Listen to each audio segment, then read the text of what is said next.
Hello guys, hello. This is for Sagittarius. Okay, welcome sa aking channel guys. So, tingnan natin Sagittarius. First card natin is Joy.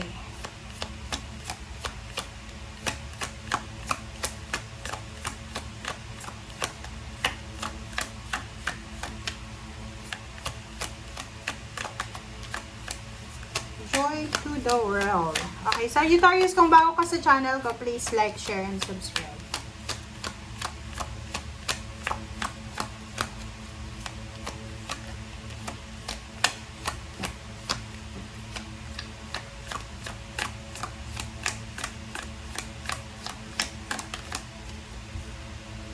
Okay. Alright, so Joy, what to do? What do you desire? Okay. Sinasabi ng Barasyo dito, this is the question na kailangan mong marinig. Sagittarius, ang tanong sa'yo ng angels mo, ano ba yung gusto mo? Ano ba yung minamanifest mo? Ano ba talaga yung laman ng puso mo? Ano ba yung magbibigay sa'yo ng joy, ng kaligayahan? Okay? Sabi dito, ngayon daw ay may oportunidad ka na baguhin ang script ng buhay mo sa kung ano talaga ang gusto mo. Diba? Wow! Congratulations sa'yo Kasi hindi lahat ng tao nabibigyan ng ganun na opportunity. Okay? Hindi lahat tayo nabibigyan ng oportunidad na magkaroon ng mga anong tawag dito, mga pagbabago sa buhay natin, ganyan ganito. Minsan 'di ba, yung iba one chance lang. So ikaw, sinasabi ng bara sa'yo, you now have the opportunity. May oportunidad ka ngayon na kumbaga nasa blank canvas ka. Parang New Year siya. So para siyang January 1. So you have the opportunity na magsimula, gawin kung ano yung tama para sa kaligayahan mo. So yun, sabi ng bara sa'yo dito, kung ano man daw ang gusto mo, oportunidad mo na ngayon para simulan ito according sa kung ano yung laman ng puso mo. Okay? So, once na nakapag-decide ka na kung ano yung true desires mo, and alam mo na ready ka, and deserve ka naman, darating ito sa hindi mo inaasahan na pagkakataon. Ganun yun, guys. Ganun. Diba? Sabi dito sa'yo, darating siya sa tamang panahon, sa panahon na hindi mo in-expect.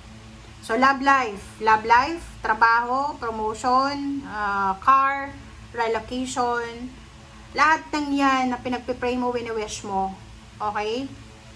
Darating yan sa tamang panahon, darating yan, may mga kanya-kanya tayong divine timing. So, just wait patiently. Okay, Joy. So, dito sinasabi ng bara sa'yo na siguro dati sobrang iyak, sobrang lungkot yung naramdaman mo. Eto yun, diba? Ihanda mo yung sarili mo kasi ang mga susunod na kabanata sa buhay mo ay posibleng puro na lang kaligayahan, celebration, happiness, parang ganon. Okay.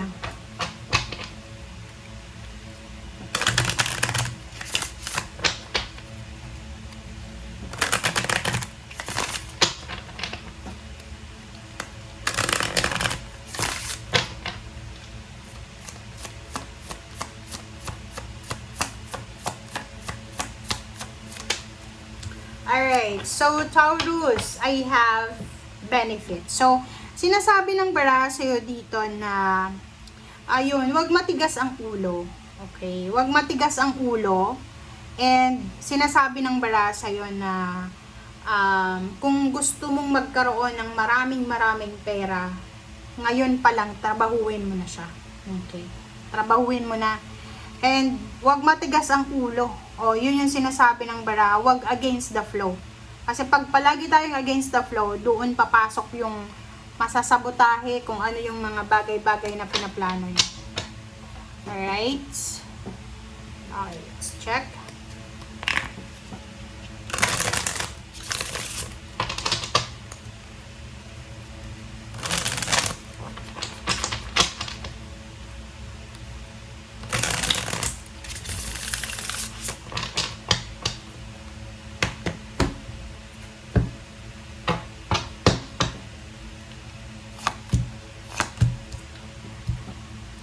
Okay, Ace of Pentacles and King of Cups. So, dito sinasabi ng bara sa'yo na isang water sign, Pisces, Scorpio, and Cancer, ang posibleng darating sa buhay mo para matulungan ka. Like for example, if you're looking for a job, kung naghahanap ka ng trabaho, isang water sign, Pisces, Scorpio, and Cancer ang pwedeng makatulong sa'yo or i-recommenda ka. Or kung ano man ito na bagong papasukin mo na pagkakakitaan ng pera, nakikita ko dito na magiging sobrang masaya ka, peaceful and contented. Alright, next naman is Ten of Pentacles and High Priestess. Okay, Ten of Pentacles and High Priestess. So nakikita ko sa'yo dito, there's a future to. So future siya. So may incoming. There's an incoming news, incoming blessing regarding sa Ten of Pentacles. Lump sum of money. So may paparating na lump sum of money, may paparating na biyaya, pagpapala sa buhay mo sa darating na future. Okay, next is Two of Pentacles. Two of Pentacles yun, financial balance. So, sa nakikita ko sa'yo dito, kung single ka, Sagittarius, sinasabi na yung darating na love life sa buhay mo, ay dito mo makukuha yung, kumbaga ito yung makukuha mo talaga na love life. Hindi lang pera, hindi lang love life yung kaya niyang i-offer sa'yo. Pati pera. Hindi siya palamunin, babae man siya o lalaki, oh. Tingnan mo, 'di ba? Congratulations. Kasi kung bagong love life ito na darating sa iyo, i-offer niya pati love life niya, i-offer niya pa pati yung pera niya. Eh sa nakikita ko sa iyo dito, huwag kang mag-alala kasi hindi ka niya lolokohin, hindi siya manloloko. And 6 of Wands, nakikita natin na matutulungan ka niya para maging matagumpay ang pamumuhay nyo, both emotional and financial. Okay, Nine of Swords and the Hierophant. What else? Emperor. So, dito sa barahang to, kung makikita nyo guys, ang Nine of Swords mo dito, may mga iba sa inyo dito na masyado kayong mabilis magtiwala. Mag-iingat kayo. You need to be careful sa mga taong pwede ko yung i-manipulate kasi mabilis kang mabilis magbago yung isip mo. Ikaw yung klase ng tao na sinaktan ka ng Lunes ng umaga, hating gabi na Lunes, pinatawad mo na kahit hindi humingi ng tawad. Diba? So you need to be careful. Wag masyadong mabilis sa pagpaplano sa pagpapakasal. You need to have your own power. So parang like sa relationship yan, kung yung ex mo ay ina-under ka, yung relationship nyo sinasakal ka, dapat yung next relationship, hindi na ganun klase ng relationship. Okay?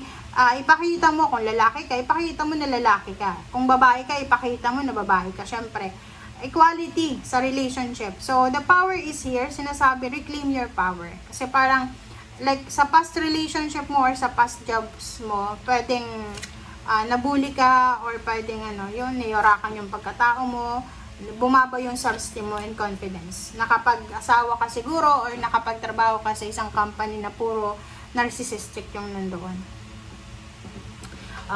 Sabi ng bara sa'yo dito, huwag kang mag-alala. Kasi kung sino man daw yung nanakit sa'yo, kung sino man yung nag-terminate sa'yo sa trabaho, magsisisi sila. Kasi unang-una, pagdating ng araw, makukuha mo kung ano yung minamanifest mo. And makakalaya ka sa kung ano man na pain, heartaches, makakalaya ka sa kung ano man na struggles na pinagdadaanan mo sa ngayon.